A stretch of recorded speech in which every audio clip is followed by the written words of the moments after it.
جوانی میں کیا عادت ڈال لو؟ تسبیح کی. نبی صلی اللہ علیہ وسلم نے فرمایا, صحیح بخاری کی آخری حدیث, کلیمتانی خفیفتانی علی اللسانی ثقیلتانی فی المیزان حبیبتانی الی الرحمن سبحان اللہ وبحمدہ سبحان اللہ العظیم. دو کلمات زبان پہ بہت ہلکے, ترازو میں بہت بھاری, اور رحمان کو بہت محبوب. ایک سبحان اللہ وبحمدہ, دوسرا سبحان اللہ العظیم. یہ آپ نے اگر جوانی میں اپنے آپ کو ذکر کا عادی بنا دیا, بڑھاپا بڑا اچھا گزرے گا. ہماری مسجد میں ایک بزرگ ہیں, پابندی سے تراویح پڑھتے ہیں. آج فجر میں پتہ چلا کہ روزانہ 20 پارے تلاوت کا معمول ہے. میرا خیال ہے 70 سال عمر تو ہوگی. 70 سال میں روزانہ کتنے پارے پڑھ رہے ہیں؟ 20. کیا یہ عادت انہوں نے بڑھاپے میں ڈالی ہے؟ بڑھاپے میں اتنی ہمت نہیں ہوتی. یہ عادت کب سے پڑی ہوئی ہوتی ہے؟ جوانی میں روز 20 نہیں پڑھتے ہوں گے, 2 پڑھتے ہوں گے, 3 پڑھتے ہوں گے, لیکن جیسے جیسے عمر بڑھ رہی ہے وہ تعداد کم ہونے کے بجائے, بولو, وہ شوق بڑھتا چلا جا رہا ہے.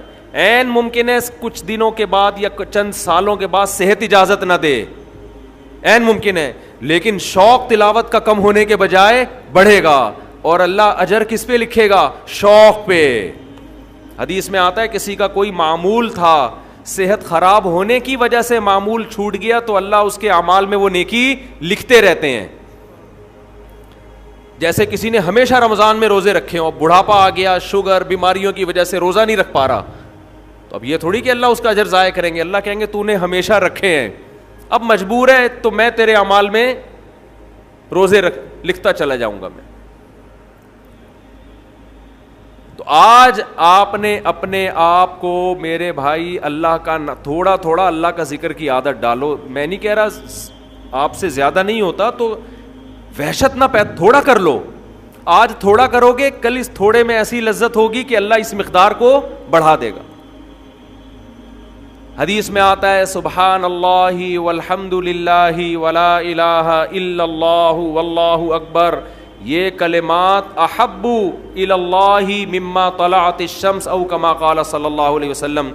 سورج جن چیزوں پہ طلوع ہوتا ہے, ظاہر ہے سورج تو پوری دنیا پہ طلوع ہوتا ہے, ان تمام چیزوں میں اللہ کو سب سے زیادہ محبوب یہ کلمات ہیں. اور دیکھو اس میں اللہ کا کوئی فائدہ نہیں ہے. اللہ کی آپ حمد و ثنا کریں, اللہ کا کوئی فائدہ نہیں ہے. اللہ یہ چاہتے ہیں میرے بندے اپنی زبان سے میرا نام لیا کریں. اللہ کو اس بات کی خوشی ہوتی ہے.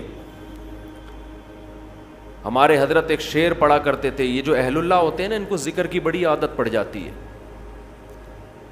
بار بار اللہ کا نام لیتے لیتے نا, شروع میں تو انسان کو عادت نہیں ہوتی, جب نام لیتا ہے بار بار ذکر, تو پھر اس کا ٹائم اللہ کے ذکر کے بغیر پاس نہیں ہوتا. پھر اس کو ایک کمی محسوس ہوتی ہے.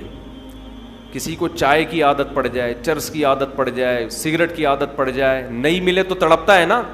تو جس کو ذکر کی عادت پڑتی ہے نا, اس کو جب ذکر کا ٹائم نہ ملے تو اس کا دل پریشان ہوتا ہے, اس کو اللہ کے نام میں ایک چسکا آنے لگتا ہے.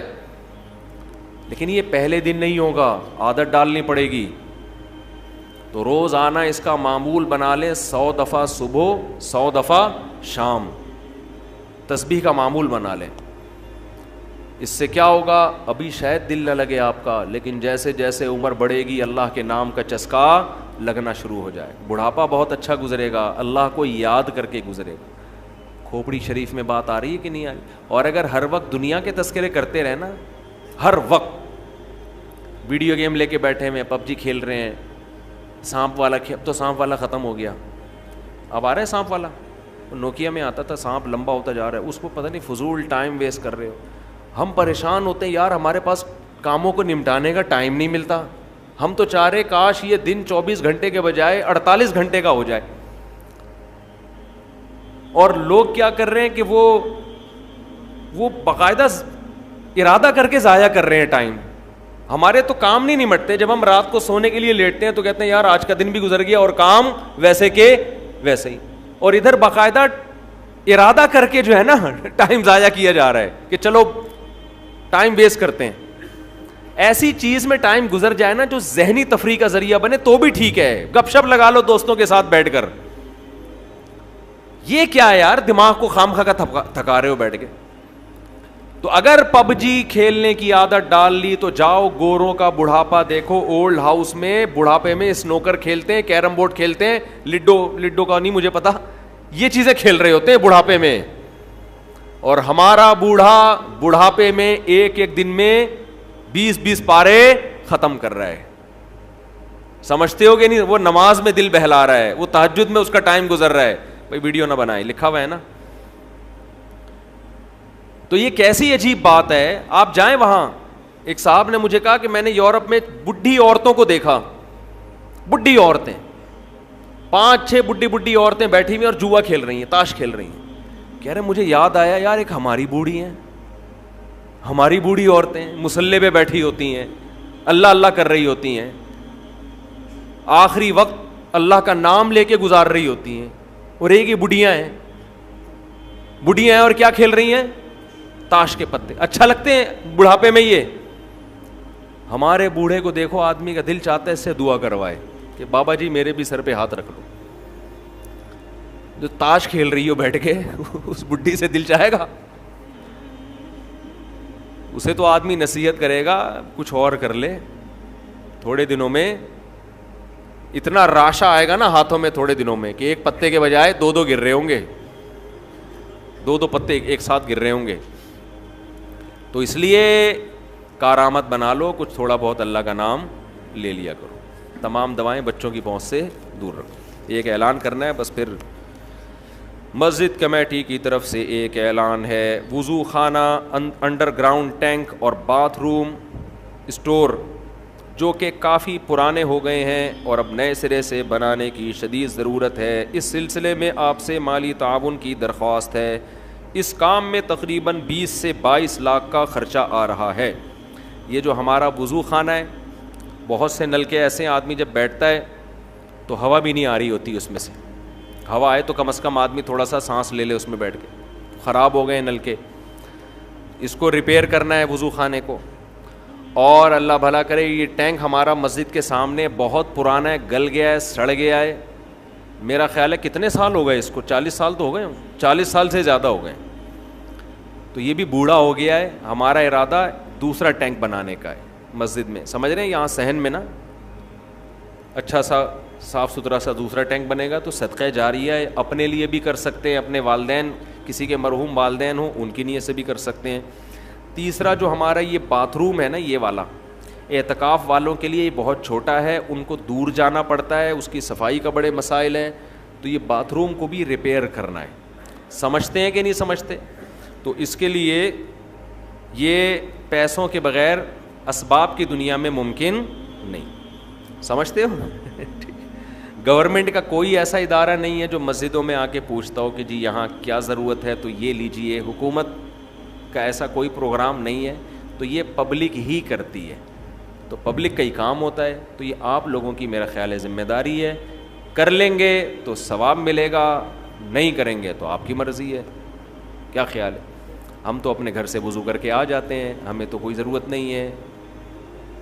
وہ کیا تھا ان کے, وہ لڈن جعفری یاد آ رہے ہیں. لڈن جعفری زندہ ہوتے کتنی اب تک مزید میمز بن چکی ہوتی. مر گئے, یہی اسٹائل تھا نا ان کا, مر گئے, کیا تھا وہ بھول گیا یار, زندہ ہو گئے, بس وہ بھی پورا نکل گیا دماغ سے. بہرحال وہ بڑا مزہ آتا تھا. ابھی بھی میں سنتا ہوں بہت سارے لوگوں کی تقریریں, بڑی لمبی لمبی ادھر ادھر کی پھینک رہے ہوتے ہیں, تھوڑا انٹرٹین. پب جی سے اچھا ہے, پبجی سے اچھا ہے, پب جی کھیلنے سے اچھا ہے کہ دماغ فریش کرنے کے لیے نا فیس بک پر 2-4 اس طرح کے لوگوں کی تقریریں سن لیا کرو. بڑی لمبی لمبی پھینک رہے ہوتے ہیں, تو ان کے پھینکنے کے اسٹائل کو دیکھ کر نا آدمی تھوڑا سا فریش ہو جاتا. پہلے ایک چینل آیا کرتا تھا, وہ نام نہیں میں لوں گا, فتنہ ہوگا. جب میں تھک جاتا تھا وہ چینل دیکھا کرتا تھا, اس میں کیلے ویلے قبلے کی طرف رخ اس ٹائپ کی چیزیں اس میں دکھا رہے ہوتے تھے کہ بڑا دماغ فریش ہو جایا کرتا تھا. تو اس طرح کی چیزیں دیکھ لیا کرو, یہ پب جی سے بہرحال بہتر ہے. تو خیر میں آپ سے یہ عرض کر رہا ہوں کہ مسجد کمیٹی کی طرف سے گزارش ہے، رمضان میں ویسے بھی صدقہ کرنے کا ثواب ڈبل ہو جاتا ہے، اور یہ تو سیدھا سیدھا صدقہ جاریہ ہے، ٹینک بنے گا، نمازی وضو کریں گے، ثواب آپ کے کھاتے میں۔ اصل میں یہ چیزیں ہم دنیا میں دیکھ نہیں رہے ہیں نا، اللہ نے یؤمنون بالغیب، غیب کے پردوں میں چھپا دی ہیں ساری چیزیں، تبھی جس کا آخرت پر ایمان ہوتا ہے وہ کرتا ہے، جس کا ایمان نہیں ہوتا۔ اب دیکھو